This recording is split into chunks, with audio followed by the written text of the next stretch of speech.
están? Buenas tardes, una edición más de Sin Vueltas aquí a través del canal. ¿Cómo estás, Felipe? ¿Todo bien? ¿Cómo Todo vamos? tranquilo. ¿Mariana? Bien, ¿cómo estás, Toto? Un Todo saludo bien. a toda la audiencia. ¿Pedro? Todo bien, Toto, todo bien. Bueno, lo lindo de poder ser Óscar González, pero no con el segundo apellido y estar tranquilo. Bien. Uno acá, ¿verdad? Dentro de la pobreza que nos caracteriza, digamos, pero estamos acá. Sí, señor. Sin Y hay ser otros que están príncipe tranquilos de... también. Sí, príncipe de Davidovia, ¿cómo es? De Sí. Saboya. Bueno, Príncipe Saboya. de Saboya. ¿Qué es eso? De Cebolla. Está a punto Para de- mí decir más de una marca de mostaza. Sí. Después ya vamos a hablar del tema de Sí. seguro. Bueno, hoy Cámara de Senadores se Tanto trató... debate y nos quedamos sin ley. Claro, nosotros... No, en realidad vuelve a diputado, ¿verdad? Claro, Vuelve. esperábamos un debate mucho más extenso sobre modificaciones y otras cuestiones. Y tanta fue la carga informativa hoy que de hecho también eso fue acrecentando la expectativa porque había movilizaciones Sí, por todos lados. y otras cuestiones más que para mí un final inesperado de cómo se iba a traer. Yo repito, Hasta Rasmussen, que hablamos. digo, esperaba más en modificaciones que otras Sí. cuestiones, Mm. pero finalmente fue rechazado. Vuelve esto a Cámara de Origen, que es Cámara de Diputados, Sí. y ahí se tendrá que tratar nuevamente. Los caminos, de alguna forma, rechazarse por completo, Sentarse y hacer aceptarse otra vez. como está en este momento como el proyecto original, y va hasta senadores, Sí. y ahí hay números de votos que pueden definir si la ley o pasa al Ejecutivo, si es que no se alcanzan los 30, si no estoy Ujú. equivocado, Sí. o se rechaza completamente también. La otra opción, retirar el proyecto en la próxima sesión y comenzar a ver otras, Y o comenzar esperar que de se nuevo. rechace y comenzarla de nuevo. Eutanasia sería eso. Eutanasia sería, bueno, por favor, Sí, no. claro. No, con muerte digna. No, pero no. Sí. Podemos discutir la dignidad acerca de ese otro programa. Con Vamos a amor. traerla pero aquí para que hable serio. con él. No, pero sobre en eso. serio. Bueno, está con nosotros y vamos a hablar de esto, ¿verdad? Amílcar, favor. ¿cómo está? Buenas noches. Buenas noches, Toto, a los miembros de la mesa. Un gusto compartir con ustedes. Gracias por la invitación. Un cordial saludo también a la teleaudiencia. Tanta expectativa se creó, digamos, de alguna forma, que no sé para vos que el final cómo te pareció, pero para mí fue un final inesperado. Mira, yo estoy de acuerdo con este final. Yo creo que el hecho de que los sindicatos, los representantes de los trabajadores y también la patronal, la Unión Industrial Paraguaya, de manera unánime estuvieran solicitando el rechazo de esta ley, creo que algo debe decir. A mí me ha tocado trabajar con las previsionales, contratado por ellas para hacer un estudio de la ley, y en mi opinión las observaciones que había a la ley eran muy válidas.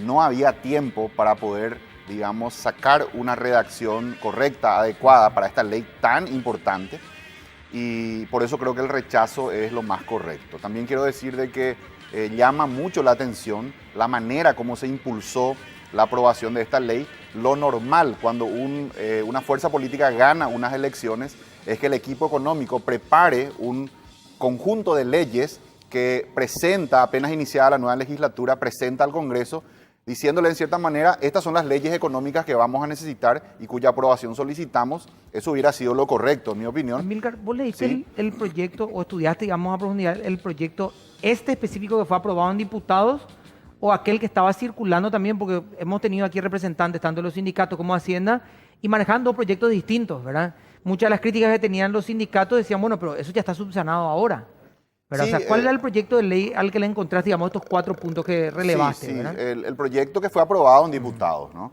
Que básicamente es la propuesta que había presentado el Ejecutivo. Quería nomás redondear, yo te decía que para mí lo correcto hubiera sido que esta ley tan importante sea incluido dentro del paquete que va a presentar próximamente seguramente el ministro de Hacienda al Congreso, que sea aprobado, que sea tratado, discutido en la instancia legislativa, y bueno, luego ya de todo el proceso eventualmente será aprobado. Quiero también dejar bien establecido de que por lo menos las cajas con las cuales hablé casi con todas prácticamente están de acuerdo en la ley.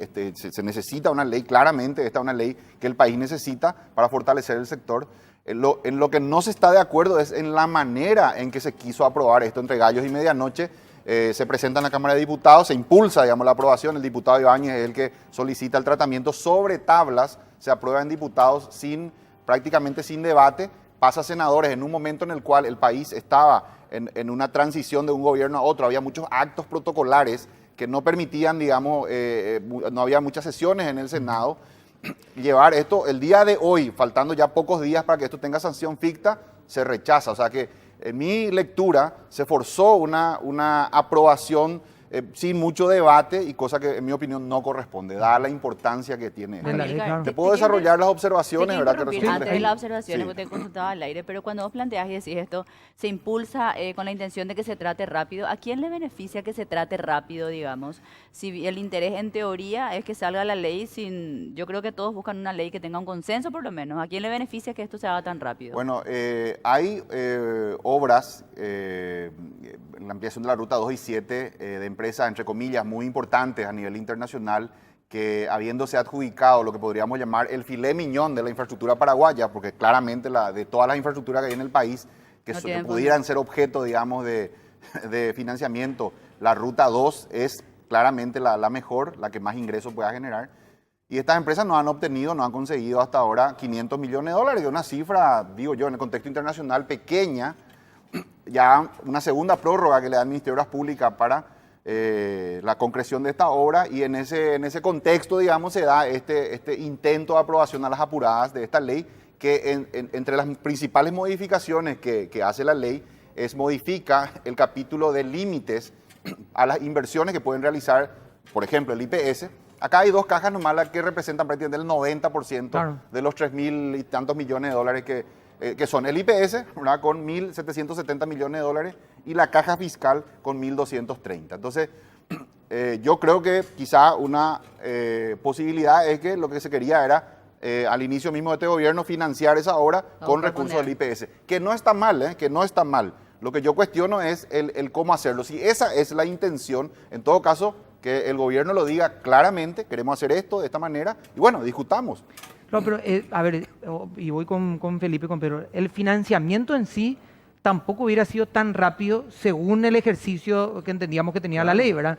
Un periodo de casi 2 años, más o No, menos. eso es para la adecuación. Claro, para adecuación, adecuarse y claro. demás, pero para tocar la plata del IPS también una modificación de la caja. Para tocar la plata de la caja fiscal también creo que era lo más ágil, pero lo de IPS era mucho más complicado decir, bueno, a partir de ahora está la ley, mañana emitimos bonos, qué sé yo. O sea, No, igual iba a tomar como por lo menos 1 año y algo, ¿verdad? No sé si tanto, porque lo que la ley establece permite en primer lugar inversiones de diversos tipos y establece topes que son altos, 65% en bonos del Tesoro, etcétera. La propuesta de Pachequería, que me pareció muy interesante, justamente acota a más o menos un promedio del 20% de ese tipo de inversiones, 65%, 50% en bonos emitidos por sociedades anónimas, Claro. emisoras de capital abierto, etcétera. Entonces, en el caso de que esta ley se hubiera aprobado en la versión que fue aprobada en diputados, hubiera permitido rápidamente que una institución como el IPS directamente compre los bonos de una empresa como de la que estamos hablando, ¿verdad? Y con eso se financie la ruta 2 y 7. No hay problema con eso, pero quiero dejar establecido un concepto. Yo creo que el sistema previsional debe contribuir al desarrollo del país, el ahorro genuino del país, que es eso justamente, contribuir al desarrollo, pero debe hacerlo desde una posición de absoluta independencia, no convertirse en un brazo financiero del gobierno de turno. Eso es muy peligroso porque hemos visto ya experiencias en la región, el más reciente Argentina, donde el gobierno último de la señora Cristina Kirchner echó mano de los fondos previsionales, direccionó esos fondos para que masivamente se compren bonos del Tesoro para financiar el programa Obra Pública Argentino y también el déficit fiscal, y eso terminó en un sistema previsional que hoy día está lleno de bonos del Tesoro en un país que está al borde del default. Por eso yo creo que es muy importante que hablemos de manera transparente de este tipo de intenciones, porque hacerlo así, un intento de aprobación de manera solapada en un periodo donde se sabía que no iba a haber la posibilidad de que haya un debate como corresponde a la importancia de la ley, creo que no es el camino. Es ese camino el que se cuestiona y no la importancia de la ley, en la cual yo te digo, con todos los actores que he hablado, todos coinciden en que esta ley es necesaria. Yo creo que lo mejor sería que el Poder Ejecutivo retire esta ley luego de este rechazo y que luego a continuación inmediatamente abra una mesa de trabajo donde todos los sectores estemos representados. Yo también formo parte, no como asesor del sector previsional, que trabajemos una ley, y yo me animo a decirte que en 180 días podemos tener una redacción, no digo con un consenso total, pero por lo menos mayoritario, que satisfaga a todos los sectores, y ahí solicitar la aprobación al Congreso. Y vas a marcarnos, Amílcar, los 4 puntos que vos tenías para, Sí. digamos, proponer como Sí. modificaciones, creo. Claro, hay, digamos, como 4 tipos de observaciones a la ley. Una es la gobernanza, ¿verdad?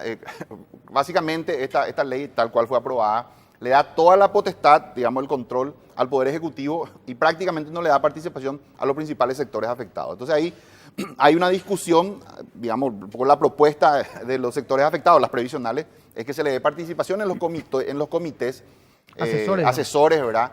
De tal manera que puedan tener voz y voto por ejemplo, en cuestiones como los límites, ¿verdad? De inversión y otras cuestiones, ¿no? Ahí las posiciones están más o menos, Hacienda dice que no, que claramente no quiere eso, y las cajas piden que sí se considere, ¿no?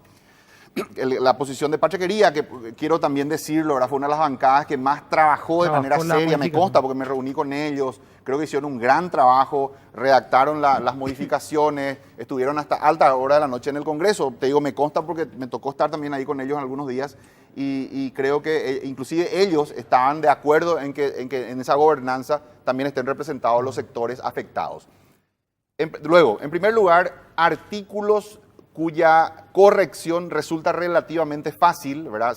Por un ejemplo, hay un artículo que dice que las intervenciones que decrete la superintendencia podrán durar un año, prorrogable por un año más, con lo cual de facto podrían durar 2 años. Imagínate una intervención que dura 2 años, es un tiempo, en opinión, ¿verdad?, del sector afectado, demasiado largo, más que ya necesario para poder hacer una intervención, hacer las auditorías, detectar los problemas, emitir dictamen, aplicar las sanciones que correspondieren. En nuestra opinión, 1 año es más que suficiente, 6 meses, prorrogar por 6 meses más. Entonces ahí, por ejemplo, un artículo como ese, la corrección de eso es relativamente fácil. Cambiemos 2 años por 1 año y ya está. Claro, ¿verdad? texto, digamos, más ahora, que fondo es texto. Correcto. Después hay otros artículos cuya redacción, en nuestra opinión, es incorrecta y cuyo cambio no resulta tan fácil. Se requiere tiempo para poder volver a redactar. Ejemplo, hay varios artículos donde se usa la palabra cualquier. Dice, por ejemplo, la intervención podrá decretarse por cualquier contravención. Eso, en lo que es técnica, digamos, de redacción de leyes, técnica legislativa, no es correcto, no se debería usarse la palabra cualquier, debería en todo caso precisarse cuáles son las causales de intervención y evitar el uso de la palabra cualquier. No, entonces, no eliminemos dejar... cualquier, pero ¿cómo va a quedar la redacción? Ahí Claro, hay que hacer ¿quién define el cualquier? Claro, sustituir el cualquier por, digamos, causales específicas, ¿verdad? Después, por ejemplo, la gradación de faltas. Hay partes de la ley donde dice será considerada falta grave tal cosa, pero hay otras partes donde no dice, no queda muy claro qué son faltas leves, qué son faltas medias y qué son faltas graves. Esa imprecisión, llevémonos al plano, por ejemplo, de las faltas de tránsito. Eso no se soluciona con reglamentación, por ejemplo, pregunto. Bueno, pero lo ideal sería que esté en la ley. En el caso de las faltas de tránsito, vos sabés claramente cuáles son las faltas leves, medias y graves. No queda a criterio, digamos, de la autoridad, sino que ya están definidas. Entonces, hace falta trabajar mejor, la gradación de las faltas. Después hay conflictos de intereses porque se permite, por ejemplo, que el presidente de la República, etcétera, sea accionista hasta un 10% de empresas que, digamos, participan, administren, ¿verdad?, fondos de inversión. Creemos que es un conflicto de intereses insalvable, ¿verdad? Que eso se debe eliminar directamente. Claro, al nombrar al presidente de la República, al presidente del IPS, y al ser a la vez accionista de empresa, podrían darse un montón de situaciones que representan o que significan conflicto de intereses. Bueno, entonces la segunda observación sería, o la tercera más bien, gobernanza, decía artículos cuya redacción o cambio es fácil, artículos cuya redacción o cambio implican tiempo, tercer tipo que mencionaba. Y el cuarto serían capítulos completos que faltan en la ley, que directamente no existen y que hay que escribir. Me refiero específicamente al fortalecimiento de las instituciones previsionales, porque ¿qué pasa? La realidad del sector hoy día es de que hay mucha morosidad de parte digamos, las entidades aportantes, de los empleadores. En algunos casos son empresas privadas, en otros casos del propio Estado, que ustedes saben que el Estado tiene un atraso histórico con el IPS, y también, por ejemplo, en el caso de las municipalidades con la caja municipal. El sector no tiene herramientas para poder cobrar eso, para poder exigir el cobro. Creemos que aprobar una ley de esta importancia y desaprovechar la oportunidad para incluir dentro de la ley un capítulo que le dé herramientas digamos, al sector para poder ¿Cuál, cobrar. por ejemplo? Si vos me decís para impulsar que se cobre, bueno, por juicio yo te hago un juicio ejecutivo y te cobro si me debe una licuadora, ¿verdad? Resulta inefectivo. Te meto un Inforcon si me debe un celular, caja fiscal demandándole al Estado, o sea, no, claro, o sea, ¿cuál no sería funciona. el mecanismo Sería, para por poder... ejemplo, que la superintendencia regularmente requiera informes, ¿verdad?, a los aportantes y que exija de alguna manera que los aportes estén al día. Porque hay que recordar que cuando se pagan los salarios, el aporte, Toto, es parte de ese salario. Sí, el empleador exacto. descuenta ese salario. y luego no... En el caso de IPS completa, y ¿verdad? no transfiere, ¿verdad? Entonces, eso no es que se está apropiando de una plata que, digamos, es el aporte patronal, es el aporte obrero el que se retiene y no se transfiere. No se está en muchos transfiriendo. casos. Vos sabés que ayer justamente le estaba preguntando al viceministro de Hacienda de la deuda esta del Estado. Sí. De hecho, las cajas no le pueden cobrar al Estado. Es más. Y sí, bueno, sí, hay son- una morosidad generalizada. Bueno, pero el sí. Estado, es el Estado Y que a sí. su vez es el que designa Sí, quiénes claro. están los miembros del directorio. Y irónicamente es la cantidad de plata que esa empresa no puede conseguir para hacer la ruta 2, qué sé yo. En fin, Sí. empezar a sacar. Ahora, el tema es el siguiente. Aparentemente, esto va a pasar a diputados, vamos a ver qué ocurre allí. Pero el tema es, se garantiza tanto en el proyecto de diputado como en las modificaciones el recupero de lo invertido. O sea, ¿hay una garantía de que vuelva la plata? ¿O eso no está muy claro?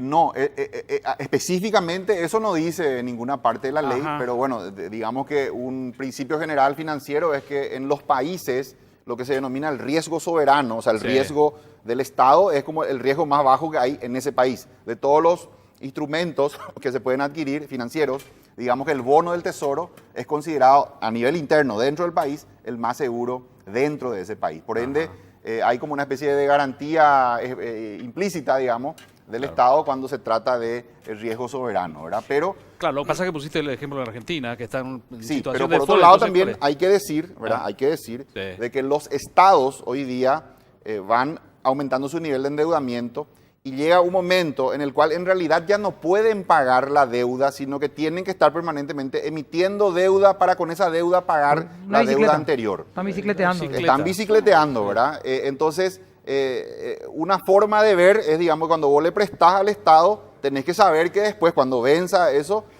te puede pagar o te puede pedir que le renueves con otra deuda y de que de esa manera se vaya bicicleteando. Eso es cuando el acreedor, cuya acreencia llegó a su vencimiento y solicita el pago, no quiere renovar, eso es lo que a nivel mundial genera las crisis de deuda. Es lo que le ha pasado en su momento a Grecia, Claro. donde ya los acreedores no querían entrar en esa bicicleta, no querían renovarle, y como en realidad ningún país del mundo tiene la plata para pagar esos vencimientos, necesita, digamos, hacer esa, entre comillas, administración de deuda. Entonces, cuando los acreedores se niegan, se produce la crisis, que después se habla de efecto contagio, etcétera, ¿verdad? Entonces, Bien. una forma de verlo es que lo que le presta al Estado, y bueno, no es tan seguro que te pague en la fecha, porque siempre normalmente te va a pedir, ¿verdad? Una...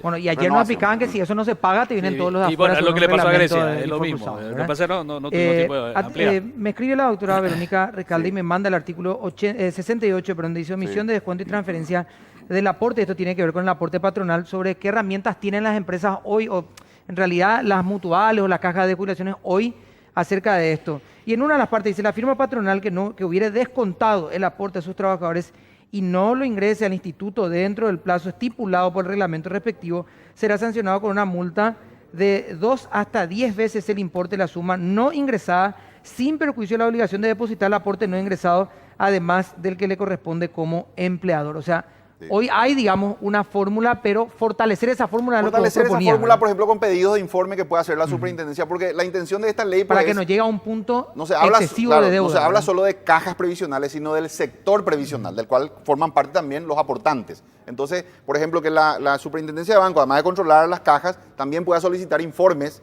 y de esa manera fortalecer, ¿verdad? O contribuir a que se disminuya esa morosidad en la transferencia de los aportes, sería magnífico. Mira, que trabajaste con las previsionales, analizando, digamos, este proyecto y Sí. levantaron 4 puntos, o por lo menos 4 Cuatro esquemas dentro cuatro de... categorías de de observaciones. observaciones. Todas las observaciones se pueden agrupar en estas 4 Pero categorías. en ninguna, digamos, o por lo menos no mencionaste tiempo de jubilación, No, eso dinero no, y demás. eso no se Pero toca. ¿por qué se instaló eso en el debate desde incluso? Porque acá hemos tenido personas Sí, que sí. son de los sindicatos y decían, no, quieren que nos jubilemos a los 200 años. Hoy de esta mañana, haciendo un canal que trató 50.000 veces y este programa trató por lo menos 7 veces el tema, Sí. los camarógrafos de las 5 y 20 de la mañana me están diciendo, no, lo que pasa es que quieren que nos jubilemos a los No, 80 años. Te explico. ¿verdad? ¿Por O sea, qué ¿quién lo instaló? Bueno, vamos a suponer que la superintendencia de banco, que de hecho el rol es controlar, digamos, la sostenibilidad financiera que tiene que ver con estudios actuariales. Vamos a suponer que analiza una entidad y dice, bueno, esta entidad no tiene sostenibilidad financiera a largo plazo.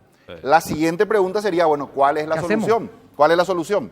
Dentro de esas soluciones, una de ellas podría ser ampliar la edad jubilatoria. Pero ahí también quiero, y un poco quizá el temor viene por ahí, ¿verdad? De que en el análisis de la sostenibilidad financiera actuarial de las cajas examinadas, varias de las cuales, por cierto, están en problemas por este atraso de la transferencia de los aportes, se llega a la conclusión de que hace falta un ajuste masivo de llevar la edad jubilatoria. Igual sin esta ley se tendría que analizar eso. Y yo creo que no, esta ley no dice específicamente, en mi opinión, creo que yo no incluyo ese tema dentro de las observaciones a la ley.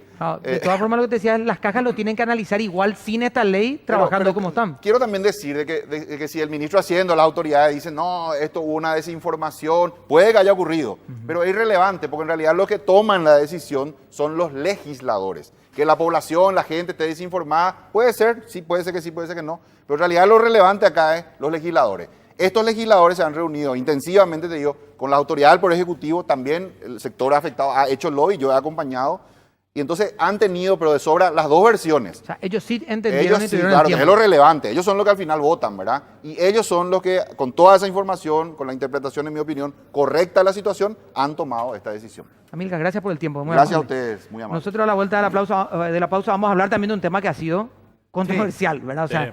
hoy te digo, estamos con todo lo que se plantea. ¿Qué pasa? No sé, ¿qué es lo que Bueno, pasa ya todo? todo. Diría alguien por ahí. Bueno, vamos a hablar de la línea de maternidad de Fisher Price antes de ir a la pausa, por supuesto, porque es un muy buen consejo. Una línea de maternidad pensada y diseñada integrando las diferentes etapas y necesidades para tu bebé. Pensamos en productos para ellos como chupetes, biberones, sacaleches que sean funcionales, alegres y seguros para una mamá feliz que disfruta de cada instante con amor. El mejor comienzo eres tú. Línea de maternidad de Fisher Price. Vamos a la pausa y a la vuelta arranca Pedro, Mariana y Felipe. Sensations make me feel the pleasures of a noble man. These sensations bear the insults, leave them for another day. I've got the spirit. Bueno, estamos de vuelta, ya tenemos 3 invitados de piso y vamos a hablar de lo que se conoce como ley Anita, Sí, señor. ¿sí? Que es la ley para donar órganos. Por supuesto, se presume, y más allá de presumir que todos somos donantes, digamos, se hace efectivo salvo Sí. Claro. que uno diga lo Expresión contrario. Quiero hacerlo, Pero lo tiene que hacer de manera personal. Bueno, de hecho lo vamos a hablar ahora Vamos a porque hay hablarlo ahora, sí. también algunas dudas y ahí está nuestro número de WhatsApp también en pantalla Que nos para escriba la gente que lo nos quiera. pregunte, que nos escriba. Claro. Que la gente Saque la pregunte, duda, digamos, ¿no? porque se ha hablado y mucho Sí. de todo esto. Está el diputado nacional Ramón Romero Roa con nosotros. Diputado, ¿cómo está? Gracias por acompañarnos. Muchas gracias por la invitación. Saludo a la teleaudiencia. Hoy yo pensé que te íbamos a traer ya no temas polémicos, políticos, ¿verdad? Vamos a algo un poco más tranquilo. Y finalmente esto también despierta polémica, diputado. Yo creo que hay un gran compromiso de concientizar a la ciudadanía de todo este tema, porque la ley no es nueva, la ley tenemos del año 1998, hay modificaciones que se hicieron posteriormente 2012 creo, ¿verdad? y hay mucha voluntad de parte de quienes ejercen la profesión médica y tenemos buenísimos profesionales en Paraguay. Creo que le tenemos que dar su lugar y por sobre todo las herramientas que necesitan para poder trabajar y Llevar cumplir adelante, con el fin que uno se propone con esto, ¿verdad? Sin duda. Está el doctor Melgarejo con nosotros. Doctor, ¿cómo está? Gracias por acompañarnos. Muchas gracias por la invitación y un saludo a toda la teleaudiencia. Bueno, doctor, ¿conoces de cerca, digamos, este proyecto de ley? ¿Han trabajado de cerca con todo esto? ¿De qué trata un poco para que la gente lo pueda entender más allá de las dudas que le pueda generar, sino cuál es el espíritu mismo de lo que están buscando? Es un proyecto de ley que se plantea, ¿verdad? Básicamente en el sentido de hacer prevalecer lo que se llama la donación presunta, que todos somos donantes a partir de los 18 años, no sé que en un momento dado nos registremos como no donantes. Y el Instituto de Trasplante tiene que tener un sistema de registro en el cual queda inscrita esa persona y el médico que evalúe un paciente que está en situación de muerte cerebral deberá recurrir a ese registro para saber si esa persona, cuál es la condición en que está de manera a proceder en el caso que esa persona sea considerada donante voluntaria o existe la posibilidad de que no esté de acuerdo con la donación, ¿verdad? Doctor, ¿cuál es la diferencia de la legislación actual? ¿Hay alguna diferencia? ¿Esto busca reglamentar ciertas Y cuestiones? realmente es un proyecto que hay que analizarlo seriamente y a profundidad para ver el impacto que crea en la sociedad, porque en realidad cada país tiene una cultura diferente, entonces uno tiene que medir la reacción de la sociedad para ver cómo maneja esa información, porque un aspecto primario que también tenemos que saber que yo creo que en la ley debería estar es el aspecto de la educación, porque una sociedad que no tiene educación, lógicamente que no asume de repente la posición apropiada con respecto a la información que recibe, porque la información tiene que ser clara y real, ¿verdad? No podemos eso modificar. Lo que siempre nosotros preconizamos como institución es el respeto a la voluntad del fallecido. O sea por la no donación, hay que respetar esa voluntad.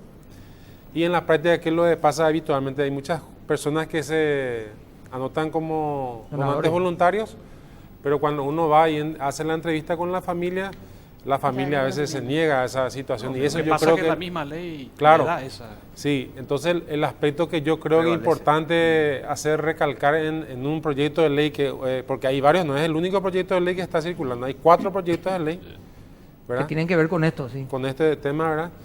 Cada uno tiene su óptica, pero acá lo importante que hay que entender es que tratar de sacar una ley que beneficie al país y que realmente mejore nuestras tasas de donación, porque realmente es muy sufrido ver personas que están en una situación inminente de muerte, tener un donante que tiene las condiciones para ser el que le genere una nueva vida a esa persona y que una negativa familiar sea la causa de esa pérdida, ¿verdad? Está la doctora Idalina Stanley con nosotros. Doctora, ¿cómo estás? Gracias por acompañarnos. Buenas noches, muchas gracias por la invitación. De nefrología del Hospital de Clínicas, ¿verdad? Sí, yo soy jefe de departamento de nefrología del Hospital de Clínica. Bueno, ¿cómo toman ustedes, digamos, que es uno de los 4, en realidad creo que hay un proyecto de ley impulsado por el exdiputado Tuma también en su momento y hay otros que están dando vuelta. ¿Pudieron analizar este en específico? Bueno, en realidad empezamos a analizar, porque realmente está muy poco socializado en primer lugar la ley. Pero quiero decirle una cosa, en primer lugar, muchas de las cosas planteadas en la ley Anita ya están en la ley anterior. Acá lo que ha habido siempre es incumplimiento de la ley. Lo que el donante presunto, estamos desde el año 2000, o sea, es hacer cumplir la ley tal cual está escrito y agregarle algunas modificaciones que garantice el trabajo de la gente que están en los equipos de trasplante. Eso es muy importante y cuando vamos a copiar, copiemos los países que lideran, ¿verdad? Y en Latinoamérica el que lidera es Uruguay. Uruguay en este momento está con 40 donaciones por millón de habitantes años, ¿verdad? Ellos son 3 millones y hacen 130, 140 trasplantes al año, ¿verdad? Entonces, ¿cómo lograron ello? Con la modificación de la ley que modificaron por el año 2012, ¿verdad? En la cual hicieron pequeñas modificaciones en la cual todos somos donantes, todos son donantes también. No hay un requerimiento burocrático, salvo caso que se asista a una escena del crimen en la cual se necesite asistencia al forense y, por supuesto, autorización del juez. En el caso de un menor, por ejemplo, que no está bien contemplado en ninguna de las leyes nuestras, un menor puede ser donante. Tenemos niños en diálisis, que es una franja muy vulnerable. Entonces, esa franja también hay que proteger dentro de la ley para que puedan recibir los órganos. En el caso de Uruguay, uno de los progenitores o la persona legalmente encargada de ese niño en ese momento autoriza sin más trámite, ¿verdad? O sea, disminuye la burocracia y es como también España pudo lograr 50 donaciones por millón de habitantes año y es el país que libera en Europa. En Latinoamérica el que libera es Uruguay en relación a los trasplantes, a las donaciones de órganos.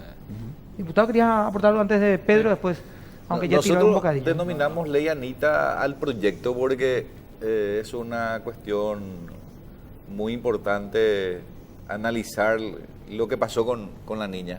Sí. Y lo que puede pasar con muchas niñas o niños o ciudadanos paraguayos todavía si es que nosotros no le damos una solución. No sé si recuerdan el caso de Brunito, un adherente al Club Olimpia que siempre está ahí. ¿Cuántos olimpistas hay? Pero Brunito no tiene uno que le pueda donar y salvar su vida y está pasando el tiempo. Y así sucesivamente. Y los datos estadísticos, como dice la doctora, el Paraguay en la región es el que menor índice de trasplante tiene y por lo tanto mayor índice de donación de órganos. Entonces, tenemos una situación hasta jocosa, porque ¿cuántos accidentes de tránsito tenemos? Tal vez la más alta de la región. Probablemente. Y en contrapartida tenemos este grave problema. Lo que la ley pretende es al mismo tiempo de otorgar una facultad mayor al Estado para poder intervenir a través del órgano pertinente que es el Ministerio de Salud.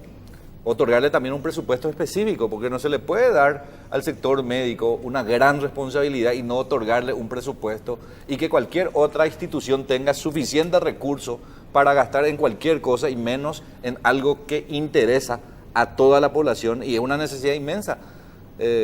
Hoy día esta situación que estamos analizando, ¿verdad? Entonces, hay temas específicos. La ley, en realidad, presentamos recién ayer. No se puede todavía socializar como debe ser. La Comisión de Salud de la Cámara de Diputados, que ayer asumió la responsabilidad de socializar, convoca una audiencia pública el día miércoles a las 9. Próximo miércoles. Próximo miércoles a las 9:30 de la mañana en el Salón Comunero a todos los interesados y especialmente a la gente que entiende de esto, porque nosotros al final de cuentas le damos un trabajo desde el punto de vista de la técnica legislativa, la idea que tenemos, lo que hemos escuchado de algunas personas que tienen interés en esto, pero lo sustancial lo va a dar aquella persona que sí se ha formado en eso. Por ejemplo, estas personas que están aquí son calificados profesionales que nos están ya ayudando y nos va a ayudar bastante. La experiencia de los países de la región también son muy importantes. Estamos en contacto inclusive con todos los que promovieron la ley Justina en Argentina. Van a estar aquí también en Asunción, trabajando con la Cámara de Diputados, con todos, y ojalá podamos tener una solución. Presupuesto vamos a sacar del FONACIDE. Eso ya hablamos en la Cámara de Diputados. La Cámara de Diputados tiene una voluntad de que el 2% de un recurso que se tiene para la salud pública sea destinado exclusivamente para este fondo, de tal manera que el órgano responsable tenga disponibilidad de recursos y pueda cumplir con su cometido. Porque las peripecias que pasan hoy día, los médicos que están en esa área, ni siquiera podemos hablar. No, lamentable. La ley le va a dar mayores facultades, pero con los mismos recursos si no le podemos dar no. Tanta facultad y no otorgarle los medios. Claro. O sea que, aparte de la concientización, aparte de la ley, tenemos que otorgarle al Ministerio de Salud en su, digamos, en su sección correspondiente los recursos necesarios.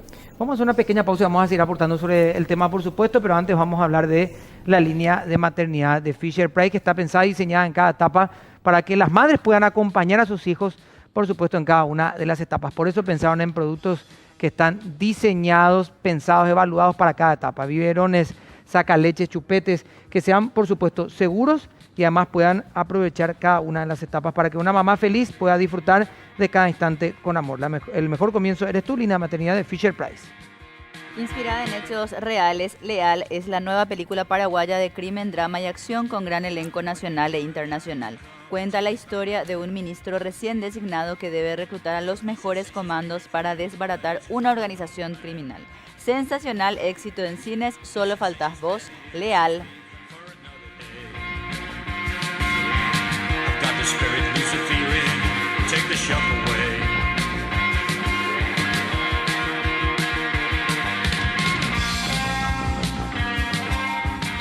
Llega la primera Expo Fit Wellness de El País. Exposiciones, charlas, exhibiciones, gastronomía, asesoramiento nutricional, indumentarias, toda la industria fit en un solo lugar.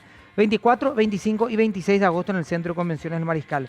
Seguinos en Facebook e Instagram. Venta de entradas en la red UTS. Y también un éxito de taquilla Leal, Mariana. Totalmente. Si todavía no fuiste a ver, tenés que ir a conocer Leal, inspirada en hechos reales. Es la nueva película paraguaya de crimen, drama y acción con gran elenco nacional e internacional y cuenta la historia de un ministro recién designado que debe reclutar a los mejores comandos para desbaratar una organización criminal. Éxito total en cines, más de 50.000 personas que ya la vieron, solo faltas vos. Bueno, después dicen que nosotros somos loquitos, que nosotros escuchamos voces No. y que nosotros decimos un montón de cosas, ¿verdad? Filtra. Sí, que somos solamente nosotros, ¿verdad? Filtra, dice. Sí, nos apodan, ¿verdad? No, te digo, locura. Bueno, ¿con quién tenía? Sí, Pedro metió un obvio. bocadillo, pero oye, Doctora preguntó. Stanley, no pregunté. Mariana está Doctora protestando. Stanley, pusiste el ejemplo de Uruguay, pero Uruguay tiene hace más de 40 años la ley, ¿no? De trasplante de órganos, ¿no? De los años 70. Así mismo. Y me imagino que a la par de esa ley también habrán hecho todo un trabajo en los colegios, cosa que nosotros tenemos desde hace 20 años y el tema ni siquiera se tocó en los colegios. O sea, tenemos todo un largo camino para recorrer. Y lo que me preocupa es que saquemos una ley y todavía no hicieron el trabajo, y esta es la crítica que se le hace a las instituciones del Estado que tendría que estar ocupándose de eso. No se hizo el trabajo para, digamos, romper un poco esa tradición cultural que indica, no, muere mi hijo, mi mamá, entonces no quiero que se la toque. Hay una autocrítica que se tiene que hacer, porque por más leyes que saquemos, si no trabajaron ese aspecto, vamos a seguir teniendo problemas. ¿O estoy equivocado? Claro, No sé qué usted totalmente piensa. pasa por eso. La diferencia entre los países que han hecho avances como Uruguay en la medicina pasa por un proceso de educación, pero un proceso de educación que comienza con una medicina preventiva en primer lugar, ¿verdad? Dentro de lo que es la medicina preventiva también Uruguay lidera, ¿verdad? Y esto pasó por un proceso educativo que debe ir acompañado de lo que instalemos. Salud es algo difícil en el sentido presupuestario, porque hay que reconocer, no somos Suiza, ¿verdad? Pero todo parte a partir de la educación. Hay colegios que educan en valores. Yo decía hoy, esta mañana, yo envío a mis hijos en uno de esos colegios.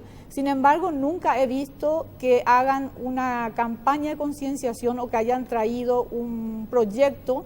Ellos hacen proyectos para recibirse, sí hacen en relación a las personas vulnerables, a las personas en situaciones de riesgo, pero el tema de donación no es tocado, debe figurar dentro de la malla curricular.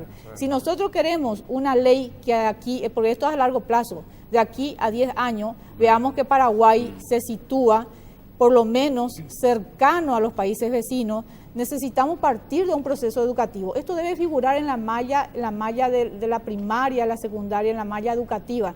Y lo mismo, yo siempre hago el mea culpa, yo soy docente universitaria, creo que también hemos fracasado nosotros los docentes universitarios. ¿Por qué?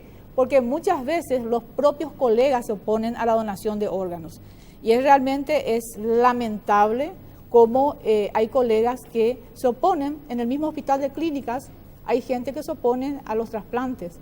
Entonces eso es lamentable porque quiere decir que como educadores hemos fracasado. Tenemos mensajes de WhatsApp también, antes de la pregunta de Mariana, para tener uno de los mensajes de lo que están llegando, para poder entender un poquito qué es lo que piensa la gente, y es de acuerdo, yo asumo mucho de lo que la gente pueda opinar, es de acuerdo a la información que tiene acerca de, o por lo menos lo que ha escuchado. Vamos a poner en pantalla, por favor, ese mensaje sobre el tema de la donación, porque se ha instalado también, al menos en el debate público, de que es una obligación. Me van a estar obligando y me van a hacer esto y me van a hacer lo otro. Dice, ¿por qué tienen que obligar? El que quiere ser donante se registra. ¿Cómo le diremos a la gente del Chaco, otra persona que si no quiere que vaya a un registro, ni al centro de salud quieren ir? La palabra no es donación, ya que me obligan a realizar algo por medio de una ley. Es lo que dice uno de los mensajes que está llegando en este momento. Pero eso se replica, ¿eh? Porque hay en realidad hoy la ley ya presume que somos donantes. Lo que tengo entendido, doctor Melgarejo y diputados, se está intentando también hacer con este proyecto de ley es que si yo decidí ser donante y la ley presume que lo soy, no venga un tercero a decir no quiero que se donen los órganos, como son los familiares, la ley lo permite, segundo, ¿verdad? La ley lo contempla. Claro, hoy. Creo que esa es la modificación también, ¿verdad, doctor? La ley contempla, pero también incorpora la necesidad de la inscripción, de tal manera que haya su nombre en el registro de donantes. Con la modificación ya no va a existir eso, solamente va a existir la lista de quienes se oponen a ser donantes. Cuando envía el mensaje, nadie le va a obligar, porque lo que es que se respeta en la ley es la libertad también, de disponer de uno, en este caso, de no ser donante. Entonces se inscribe y termina el problema. En ese aspecto hay que ser claro, la donación nunca puede ser obligatoria, o sea que a veces lo que nosotros no manejamos bien justamente es la comunicación, o sea el paraguayo en sí tiene un problema de comunicación, y tanto así en esta especialidad que nosotros tenemos, los que van a hacer la entrevista con la familia son los especialistas, no es cualquiera que se va a hablar con esa familia, porque va a enfrentar a una familia que está en una situación difícil, y el primer concepto que ellos no entienden es la situación de la muerte. Y esa muerte hay que entender que para ser donante tiene que ser en un hospital con terapia intensiva o con sala de reanimación. Si esa persona que fallece no tiene soporte, no puede ser donante porque ni un órgano puede ser viable. para que quede bien claro. Y en lo que se apela es justamente que haya una actitud clara con respecto a eso. ¿Por qué? Porque cuando uno va a la entrevista, esa entrevista dura horas, inclusive días, y todo ese tiempo que está uno discutiendo con la familia hace que el proceso en sí ya sea muy difícil, y si por ahí se consigue la donación, ya la calidad del órgano que uno oferta a la persona ya es... ¿Por qué? Porque en el momento que se produce la muerte, los órganos se descomponen. Eso es fisiológico, es lo natural.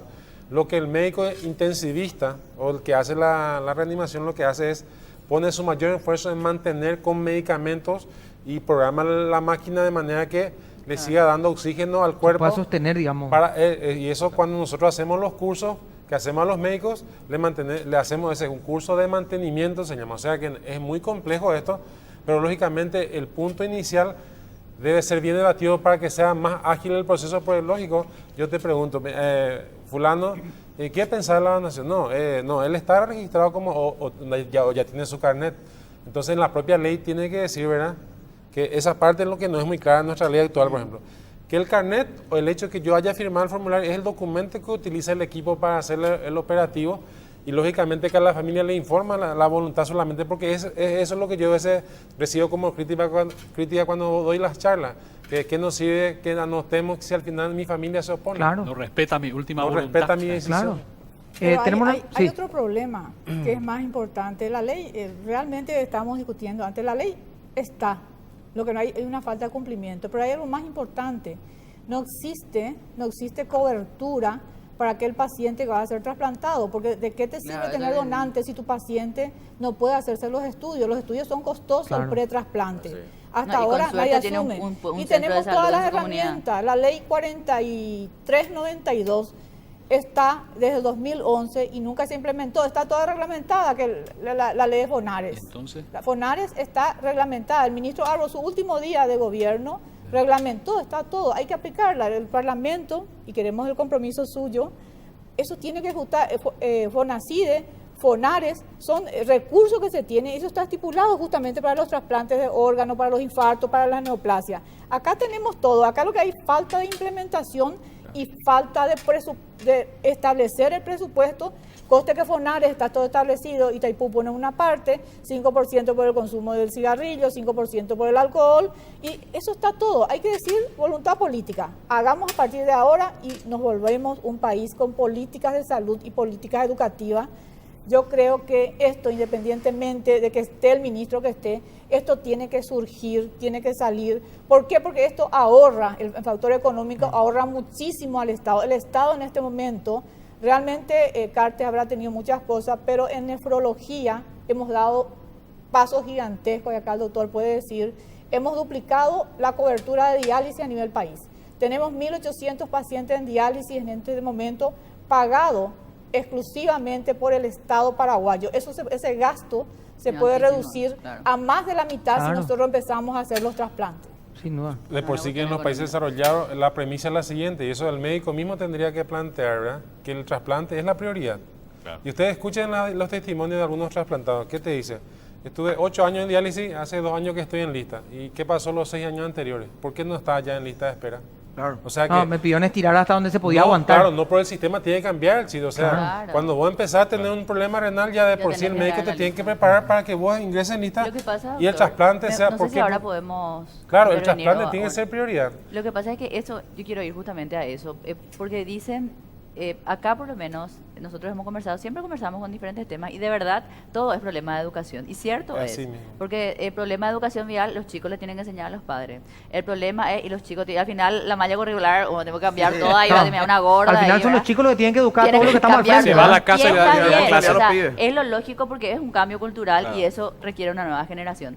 Por eso es que le quiero preguntar un poco al diputado, cuando se plantea este cambio, ya sabemos la necesidad, los médicos están de acuerdo, pero ese cambio cultural, o sea, ¿qué están pensando, digamos? O sea, porque no podemos esperar a que se meta en la malla curricular y enseñarles a todos, pero yo creo que tampoco se puede atropellar, si cabe el término, y avisarle a la gente que a partir de ahora toditos se convirtieron en donantes, y es algo que expresen lo contrario, porque es difícil la comunicación justamente. Entonces, y muchos ni siquiera van a saber, resulta que ahora van a disponer nomás del cuerpo de su familiar y no le dieron el tiempo de cambiar el chip, por decirlo.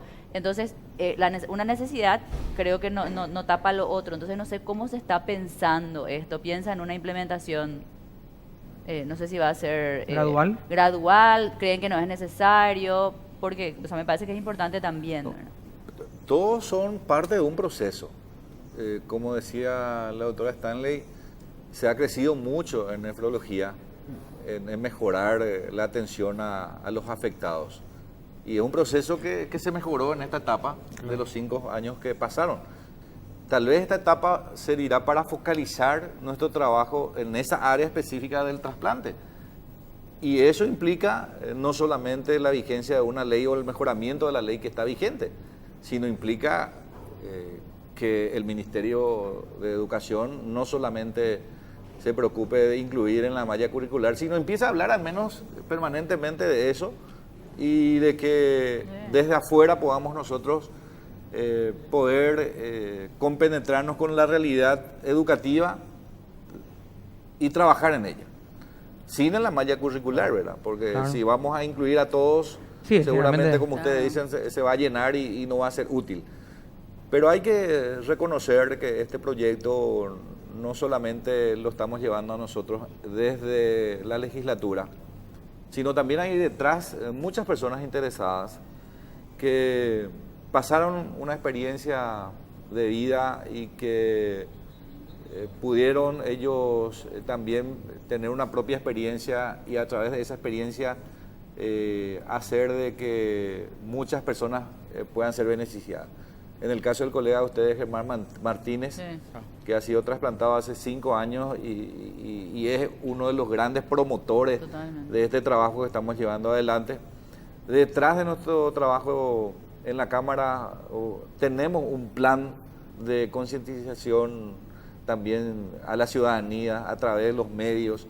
Hay muchísimos colegas de ustedes que están colaborando con nosotros, ustedes mismos que nos invitan así. Seguramente en otra oportunidad le invitarán a otros. Y así, si sumamos todos, en la noche de la presentación estuvieron 21 medios de prensa. Y en 2 días ustedes instalaron el tema, no fuimos nosotros. Instalaron el tema en todo el país. No hay un solo municipio que nos hable hoy, al menos a nivel del grupo de WhatsApp, y eso del tema, a favor o en contra. Claro, pero se está hablando. Claro, se está debatiendo que el primer paso necesitábamos. Primer paso importante después de 2 o 3 días. Y desconocer que los medios tienen influencia, estaríamos totalmente equivocados, ¿verdad? Yo estoy de acuerdo con eso, 100%. No solamente nosotros vamos a dedicarnos a aprobar la ley. Yo creo que la ley vamos a aprobar, porque hoy día son más de 50 colegas compenetrados con el proyecto que están ya con ganas de debatir el próximo miércoles y tratarlo de aquí a 15 días. Y seguramente eso va a suceder también en el Senado.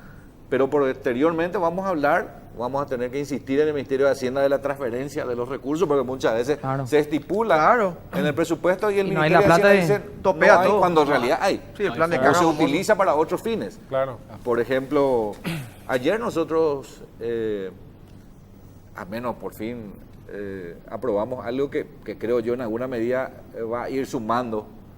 No mucho dinero, pero la sumatoria de varios rubros puede resultar beneficioso.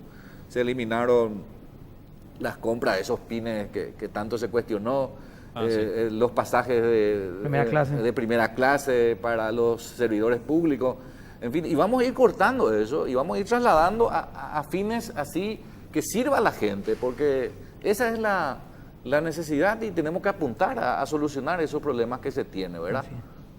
Creo que hay mucho trabajo por hacer en este tema y por supuesto todos tenemos que colaborar. Yo le estaba diciendo a la doctora Stanley eso, ¿verdad? Que cada quien tiene que hacer su parte. Si nosotros del poder podemos aportar y ya aprobada la ley, podemos insistir en que se transfieran los recursos, verificar si realmente el responsable del ministerio está cumpliendo con su área pertinente en otorgarle todas las comodidades. Porque, por ejemplo, en el Uruguay entiendo que inclusive la ley le obliga a la Fuerza Armada a usar los aviones de la Fuerza Armada para ese fin específico y el responsable de esa unidad no tiene por qué estar solicitando permiso, sino automáticamente, porque eso tiene que ser al instante, pone a disposición del Ministerio de Salud para que esa aeronave se pueda utilizar. hasta qué medida hoy nosotros tenemos esa condición. Tenemos que hablar con la Fuerza Armada, hay mucho trabajo por hacer y no vamos a eludir esta responsabilidad porque uno, informándose de lo que pasa en el área, se sorprende que no podamos nosotros, desde el poder del Estado, otorgar los medios necesarios para salvar vidas. Así es. Diputado, gracias por el tiempo. Muchas muy gracias. amable. Doctora, gracias por el tiempo. Bueno. Doctor, muchas gracias por gracias. venir. Doctor, me agradezco. Diputado, ¿vos te vas a la nutricionista? ¿Fuera o dentro de...? Mi esposa es mi... Ah, bueno, entonces no necesitas hablar nutricionista ahí en la oficina que tienen los muchachos en el Parlamento, digo. No, a lo mi mejor esposa, eso- mi esposa, sí. A lo mejor eso a veces se puede recortar, ¿verdad? No la cambio. Sí, están ahí a punto en La el... clínica, en algunos realidad, colegas ya. tuyos están a punto de tener ahí manicurita y todo. Bueno, Sí. vamos a hacer... Ese es un rubro que hay que eliminar. Ese es un rubro que hay que cortar, por eso, tío. Bueno, vamos a hacer una pausa y ya volvemos.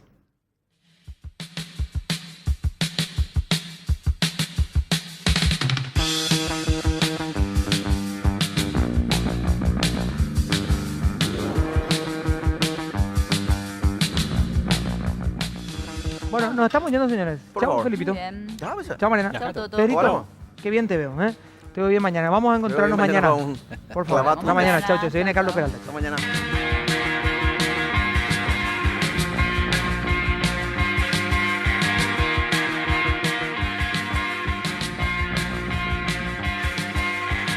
I've been waiting for a guy to come and take me by the hand. 'Cause these sensations make me feel the pleasures of a normal man. These sensations spare the insults, leave them for another day.